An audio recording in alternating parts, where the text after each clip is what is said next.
I thought a lot about this video, and I'll be 100% clear, inspired by Patrick's video, which seems to have resonated with so many of you and is a fabulous video on the 11 oddly specific childhood trauma issues. And so what I normally do is, because I'm not really good at making videos based on what I should do, which is like, follow the links and what everyone is searching for. I struggle with that sometimes because I'm like, oh, I want to share this or that. But it is what you all want to hear. And so what I try to do when I find videos that have done really well is I intentionally don't watch them because I don't want anything they say to inform what I'm saying. Sometimes I'll go to the comments, and if someone has summarized the points, I'll be like, okay, because I don't want to repeat that, right? But in this case, I did watch the majority of Patrick's video, and it was a very good video. And I think there's very little overlap. So there are some relatable concepts that are similar, but I hope different and helpful. So let's get into it. The idea behind the 11 I actually think I have 13, not 11. So I'll have to change the intro of this, that there are 13, we're going to talk about 13 oddly specific childhood trauma issues, is that I find that we are going through life and we have no idea that these things are triggering us. And I think a lot of these things that Patrick talked about, and I'm going to talk about probably even more so, can trigger an emotional flashback in you and you not know it. So Patrick was talking about certain situations and also certain experiences, and mine are generally more experience related, if that makes sense, okay? So number one is that you are around anyone who has a sudden shift in anger. And it can be a person's, like you're at the movies and some dad snaps at his kid, or your boss is going off on someone. Just the idea of someone's rapidly shifting mood, especially around anger, it suddenly triggers a fight or flight in your own body, even if you were not on the receiving end of it. This could also happen when you're watching movies, right? It could be a play. It could be anything where it's like you're watching someone else act out what you felt in childhood. And the bottom line with this one is that for many of us, we watched our parents repeatedly, or caregivers, flip out. We walked on eggshells. They were not happy. They didn't have good boundaries around anger. They raged, they yelled, whatever it was. They were loud when they got mad. And it literally is the trauma in our body just reacting. So obviously, if that one is true for you, you'd want to work on learning how to soothe your nervous system, a lot of those kind of like somatic techniques, how to pause, how to breathe, how to slow down, certainly to remove yourself if you can, right? If it's the boss doing, like in the office next to you, maybe you go get a coffee and go to the car for a little bit in the garage if you don't work from home. Maybe you get off of a meeting if the call's escalating. If it's at all possible, you want to protect your body and learn and work on how to soothe it. And then, of course, if this is a theme for you, it would be great to bring up in therapy, in, podcasts, courses, things like that, searching for anger being a trigger for you. Number two, other people's homes and their parents, right? So watching someone else, like walking into their home, from the way it's decorated, how much money they have or don't have, how the parents interact with each other. This can be very triggering like that. Like all of a sudden, like let's say you grew up with a single parent and you roll up to someone's house. It's beautiful. Like let's say you're a parent and your kid is at a play date or something, right? You roll up, their house is lovely, even though your house is lovely too or not. Of course, it depends on, comparison that can make it worse. But it's like you quickly start projecting all sorts of things about what their life looks like, what their kids are getting, what you didn't get, and you're judging and shaming yourself, them, their marriage, yours, their interactions, right? It's just like you hyper focus in on now you're like the absolute critic, oftentimes the outer critic of what you're witnessing. And it may be that they are annoying and jerks, but it's oftentimes triggering a longing and a fantasy and a hurt around your own childhood. And so it's important to pause and assess that, because maybe they just happen to have more than you do financially, but they're actually really lovely people. Maybe they don't. Maybe they are I used to talk about, this one family where they had so much, and then I would tell my kids, like, it's so important to read the room. This parent would just stand there and complain to me about the dumbest stuff. And it's like, with all due respect, I'm sitting here raising 4 kids alone as a single mom. And of course, I had it better than others too, but I wouldn't say that to someone who was like, had nothing. It's like, so it might be that the parent is actually really annoying and they deserve all of your judgment. I'm sort of joking, but maybe it's like super clean and you have a lot of shame about how messy your house is, right? So you've just created a whole story about that, about how you can't handle things and you're not good enough. And so just being mindful of that. Number 3, receiving feedback, which is really just feedback. It's not criticism. It's feedback on a test, on an evaluation, on a performance, on a video. But you had very critical parents or a critical childhood in some way, or condescending parents, really common with narcissistic parents, where it was like everything that was on the outside and performance and achievement-based mattered. And so the minute you receive any feedback, what dings inside of you is that you are being judged and criticized and wounded. And then you either shut down or you over-respond defensively. You can't pause and take it in. And that would be the goal, to not respond immediately, to say, does this matter? Do I value their opinion? What can I take from this? What do I not care about? I think it's hard on the internet now because everyone thinks they're an expert in everything. And, like I've said, if you have something respectful to share, like, oh, hey, your mic isn't great. Like, I'm not going to block you for that. But if you're insulting me, like, I'm blocking you. I don't care who you are, right? So the point is, it's hard for all of us, I think, but it's really a trigger. And maybe in your job, you need to be able to receive criticism and feedback. I said criticism. Maybe in your job, you need to receive feedback to grow. In fact, most of us do, whether it's, doing an essay in a class or whatever. Now, it is just one person's opinion, but I was watching a video, it's on YouTube, or not YouTube, on TikTok, of Taylor Swift. And she was talking about some year when she didn't get nominated for some album. And she said, my first response could have been like, well, they're all just, they don't get it, they're dumb or whatever. And she said, with all due reasoning and respect, maybe it's true that this album wasn't as sonically cohesive as it could have been. Maybe it isn't the best album of my career. What can I go do and learn from this? And so I think that's a very healthy ego response. Number 4, like I said, going back to the other thing, people complaining to you and people not reading the room. And maybe it's your job for people to complain to you, and that's important. Maybe you're overly sensitive to anyone's negative mood or mind because your parents were so critical and negative, and so you just can't be there for someone or take their mood. You over respond to anything that feels like they're complaining to you. Not necessarily, criticism or feedback, but just like you think it's whining, or your kids are trying to tell you something, but you were so shut down in childhood that you can't validate their feelings. This can be a really big one. And so you'd want to work on things like, how can I start to pause and listen to what someone is saying, and maybe just focus on being empathic and letting them know that I hear them. I don't have to agree with it all, but I can be present. Or maybe, as a parent, perhaps, I need to not see it as whining and see it as a valid emotional expression and take it to heart and say, okay, I don't like this. It feels like criticism, but it's actually a worthy complaint. They're worthy of feeling heard or seen, or this could be changed or not. Number 5, medical professionals. So I think that this can be a big one, especially if you've had, which many of us have had, dismissing, shaming, not being heard, appointments with people in the medical field, nurses, doctors, dentists, whatever it is.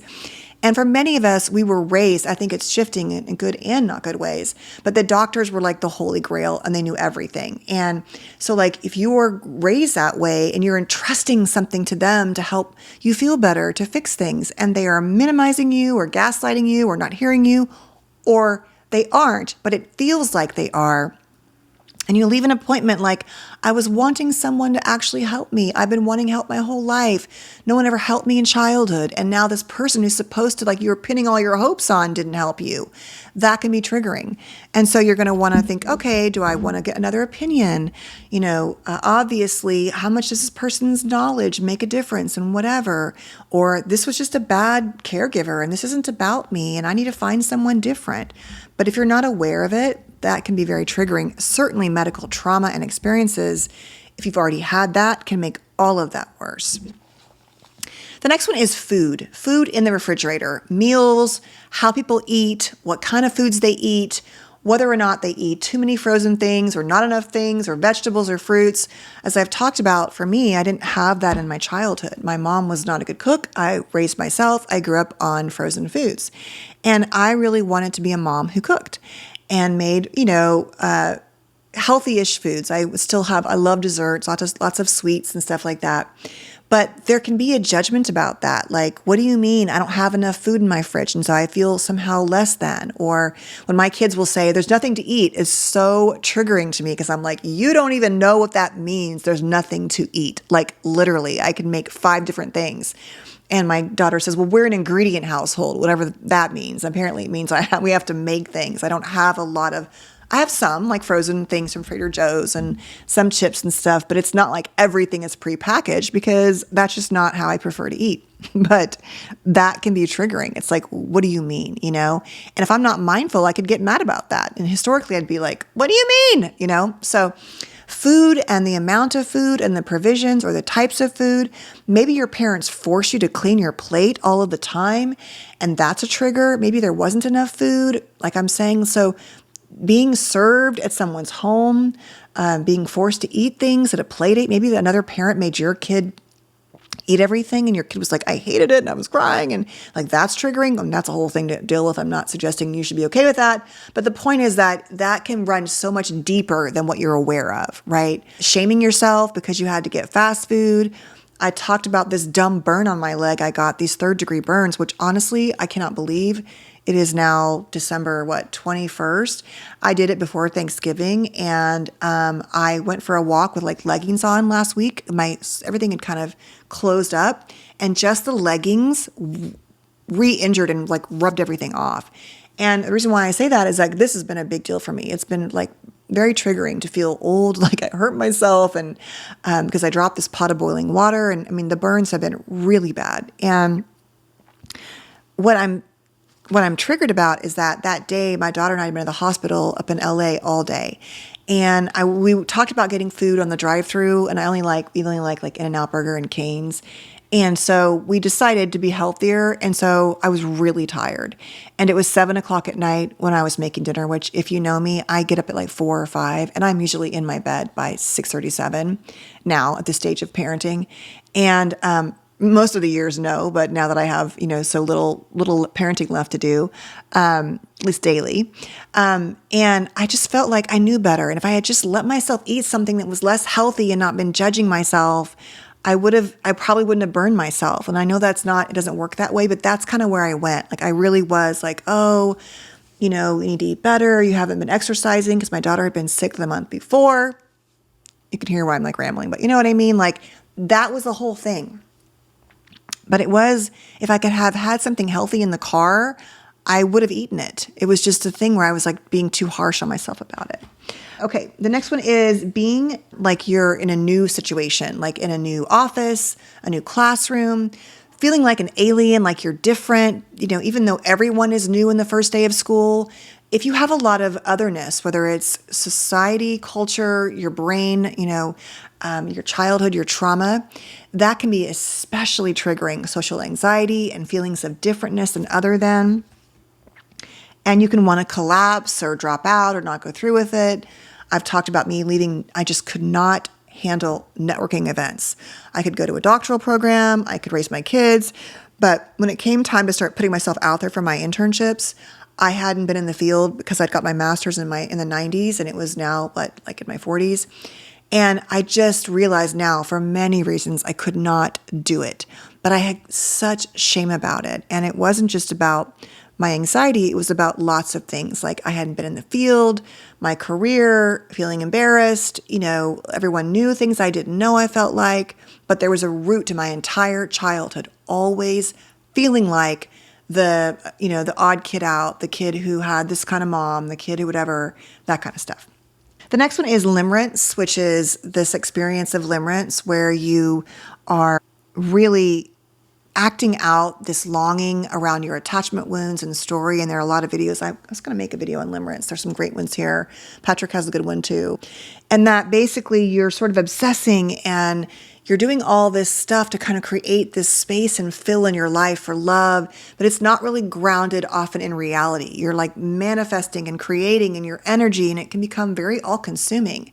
But it's often not about, oh, I saw this hot person I want to be with. It becomes so much more, and it's a kind of, once again, a placeholder for all of the wounds and longings of your childhood. So obviously you want to work on figuring out, what is this about? Am I obsessed about this? What's the reality of this? How is this hurting my life? How do I make kind of ground myself back to reality about what's going on? Journaling, therapy, support, things like that. The next one is this idea that you have to be made up in makeup, clothing, like you cannot ever leave the house without your face on, that you've created this identity that you only matter when you look a certain way and present a certain way. And so, you kind of create this very difficult life for yourself where there's so much pressure to even go to the grocery store. You have to always have your face on and be done because there's so much judgment and shame about who you really are. And of course, there's a lot of work about that in our society that tells us we have to post for the gram and look a certain way. There's so much. And aging, as I've been, really wanting to talk about more and more, it's like, if you're not injecting your face, you're not Botoxing, no judgment. I have health issues and just don't want to do it. But I also just want to be like, this is my face, right? I don't want to look bad all the time. I put makeup on for these videos because I also like to play with makeup. But the truth is, of course, there's an internal shame around part of that we all have to, depending upon our story, work through. But it can become a problem when you're living in that world of such harshness about how you have to present. And also maybe you judge others that way. So you push others away who don't present. Maybe in your childhood, your mother, for example, was always made up, and you learn that only beauty matters and youth and sexiness and all of that. And so now the way you value yourself is only through that lens, which is fine when you're young. If you're beautiful and young, great. But the world doesn't say, oh, look at you, you're 55, 65, 70, beautiful. We're getting better. But if you put all of your value on the outside of yourself, your body, your face, whatever, your clothes, I guess your clothes, you could still evolve, but you still can't dress the way you did necessarily. You can do your version of that. I think there should be no limit on how we look and dress in aging, but we all know there's a certain look that's just like, really, come on, like it makes you look older, I think, when you go too far down that road, no matter what, but that's just my opinion. But you should do you. Don't take this as a judgment. The point is there can be a lot of internal hatred around judgment. And then what happens when you can't sustain that anymore? So obviously working on your sense of self and your identity work. Who are you? Where does the story come from? Things like that. The next few are smells like alcohol and cannabis. If your parents had substance abuse issues, so the smell of wine at a party or a friend's breath, walking down the street and smelling weed. I always laugh in California. It's like living near the beach. I swear to God, some days it's just like the whole neighborhood smells like weed sometimes. And, if that's a trigger for your own parents or childhood, you can suddenly be transported back to, your own shame for partying, your parents' shame. And there can often be, obviously, a huge impact from having parents with substance abuse issues. So work on that. The next thing is hurting yourself, going back to what I was saying when I hurt my legs. Accidents and injuries, which for many of us can be more common just because we have the way our bodies are in space, we're clumsier, or it triggers, like I'm saying, like, oh my God, you're now hurting yourself, you're becoming an old person, and a lot of internalized judgment and shame around that, and a sense of like helplessness or fear for the future. There can be a lot of feelings around the accidents we can have. And maybe there's a strong tie to your own childhood. Maybe your parents went through an aging process and fell down, and so that's bringing up stuff. But if you're not aware of it, it can become about so much more than just the injury. And so that would be an important place to look at. What's the story here? What does it bring up? What am I telling myself? Because the truth is, my story is I haven't been hurting myself. I definitely was in a bit of a trauma trance with what was going on with my daughter. I was exhausted.